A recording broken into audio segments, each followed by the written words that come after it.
I decided to do a voiceover recording for this part of the video. I was not happy with how this particular section turned out. I was having a little issue with the camera angle and the lighting. It's kind of hard to see exactly what I'm doing here. This part of the video, I'm using the flat edge of the file to just knock off the sharp edges of the fret close to the fretboard. And I'm doing that on both sides of the fret here. And once I'm done that, you'll see I'll flip the file over, and I'm going to be using the smooth side with the soft edges on it. That way I'm not going to dig into the fretboard. And I'm going to put the nice soft edge on the side of the fret towards the crown. So you can see I'm pushing down here, and I'm sort of rolling the file over to the top. And I'll do that a few times on each side. I was having a little issue, like I said, with the camera. I was trying to keep my hands and fingers out of the way so you could see what I was doing, but it was sort of affecting the technique a little bit here. You can see the files kind of sliding a bit. But that's a Fret Guru fret file. I've used it a lot. It's a really good file, so I'm not damaging anything. I'm just trying to keep everything in frame here. And the lighting above, my overhead lights and my magnifying light, you can see me bring it into the frame here, kind of covering everything up. So that's why I didn't get into a lot of detail in this particular part of.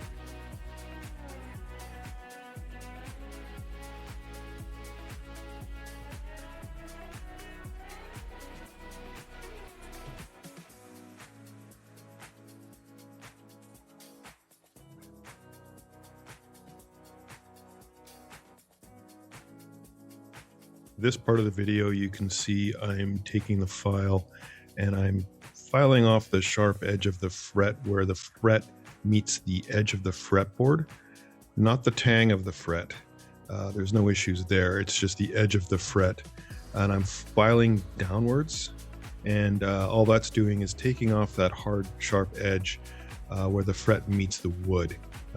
Again, I plan on making a separate video focusing on fretwork, and I hope to get better camera angles and lighting so you can see a little closer, a little more accurately what I'm doing here. I just thought I'd include this as part of this video for this Washburn guitar. Because I've done a fairly recent fret level on this guitar, I don't see the need to do it again because it just really hasn't been played that much. I did check all the frets with a fret rocker. There were a couple of slight high spots higher up on the fretboard, which I was able to tap back into place with a fretting hammer.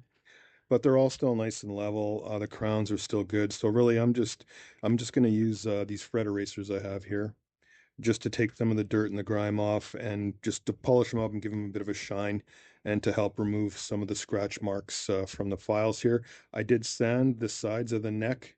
I did not film that, unfortunately, but I just used some sandpaper. In this case, I went from 800 grit to 1000 grit. And then I'm moving on to the fret erasers, and I'm going to do the fret tops, and I'm going to run it down the side here. I've already gone through the 1000 grit and the 1500 grit, and I'm going to do the 2000 grit now, which is the pink one. Again, I'm not doing the lower grits, 180 and 400, because it just doesn't really need it. Like I say, they're in good shape, so that's the next step. I did not film the 1000 or 1500 grit, but it's basically the same process. You take the eraser and you go like this. Don't need a degree or anything for that. So anyway, we'll do that on every fret. I'm going to run it up and down the sides here as well, just to kind of smooth everything out. And then we'll move on to the final polishing step, which I'll show you in a minute. Okay, so I've polished all the frets up to 2000 grit with the fret erasers. We went 1000, 1500, 2000 grit. Then I've done the first 12 frets going 2500 grit sandpaper and 3000 grit sandpaper. That's the wet dry stuff. I'll get a better image of the tools and stuff I'm using. I just wanted to give you a quick look at the difference in the frets, and we're not even done yet. So right up to the 12th fret here, this is done up to 3000 grit with the wet dry sandpaper. And these remaining frets here have just been done with the fret eraser up to 2000 grit. So we got to finish those off with the 2500 and the 3000 grit, and then we'll give the fretboard a cleaning, and then we'll oil it. I'll stop the video and I'll show you some of the polishing tools, I'm using the sandpaper, and I've got a new polishing kit from Music Nomad I've been trying out. I'll show you what I'm doing with there. I just wanted to give you a zoomed in look at the difference in the frets here. Quite a big difference. And nice and smooth on the sides too. So we're almost done there.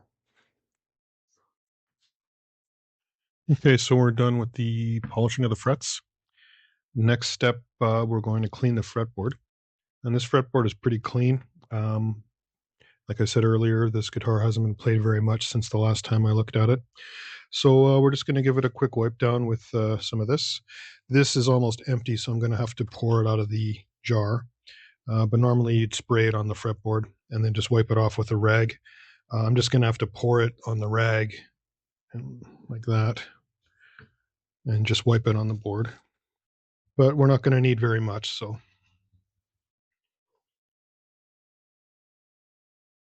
As you can see, there's hardly anything coming off of there. So it's in pretty good shape.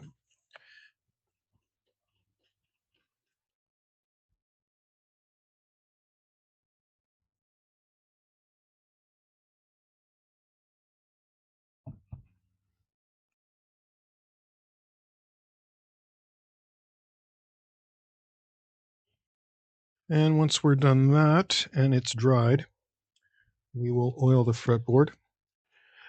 What I've been using on the fretboards for a while now is the Music Nomad F1 oil. I've used a couple different. The Dunlop 65 is good. It's a pretty popular one. I mean, you can use whatever you like, I suppose. It doesn't really make much difference. Some guys have a preference. If an owner of the guitar has a preference, I'll always ask them. I usually have 2 or 3 different types of oils, but this is the one I usually go to. It does a pretty decent job. Just give it a bit of a shake.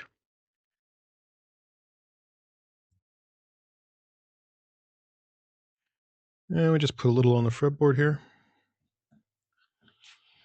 And I do the whole fretboard at once. The camera doesn't show it, but I am doing the whole fretboard at once here. And then I just rub it in with my fingers. And don't go too heavy. Depending on how dry your fretboard is, you might need to use a little more, but this one is very dry, but I want to go and do kind of a light coat at first, just to see how it absorbs in. If it's absorbing really quickly, I'll put a second coat on, but no point in overdoing it. You're just going to wipe it all off after a few minutes anyway. Well, that's pretty good, actually. I'm just going to go up the sides of the fretboard as well, just with my finger.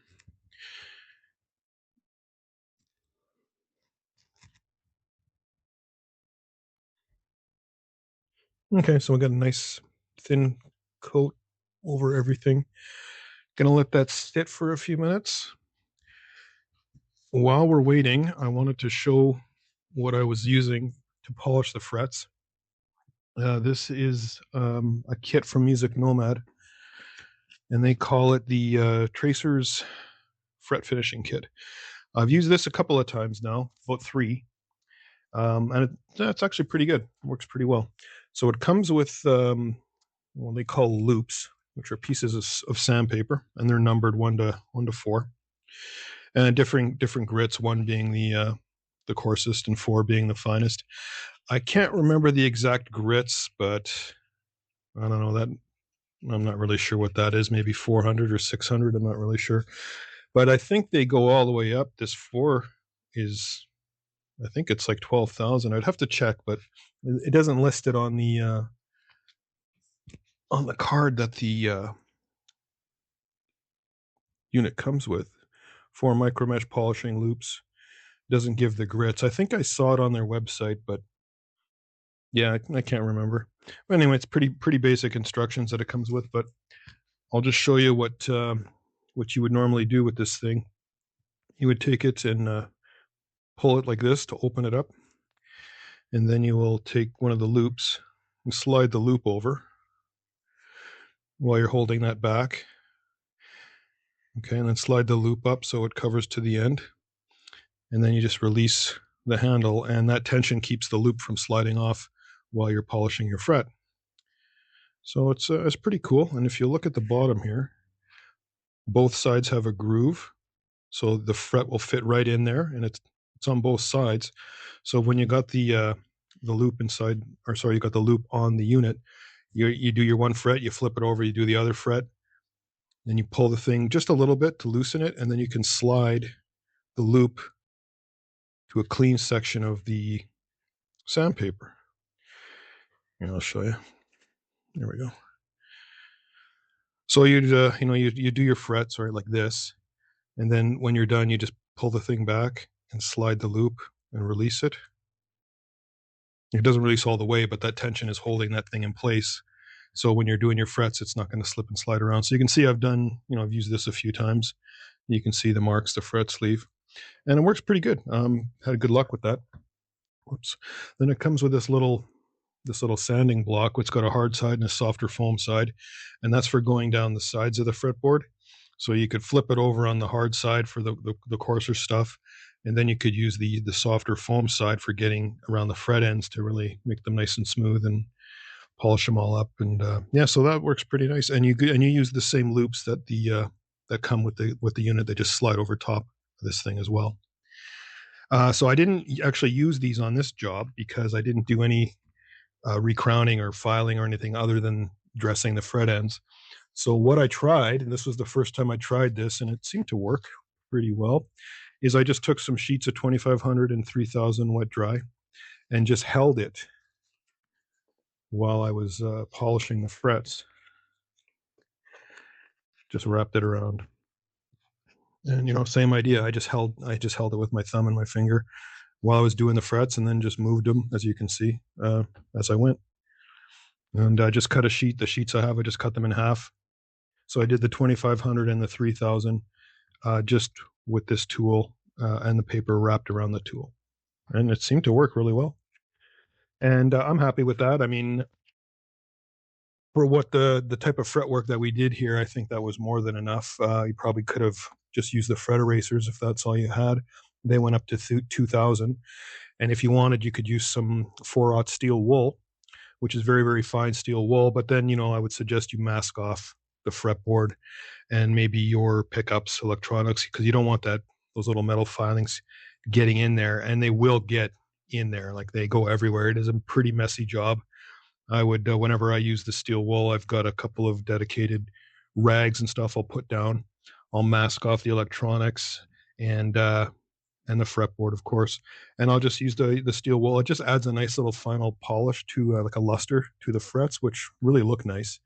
But this 3000 grit is almost the same thing. It looks pretty close, so I didn't bother with the steel wool on this one.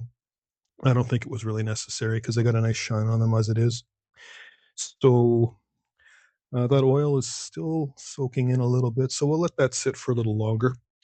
Once that's done, I'll dry it off and see how she looks, and go from there.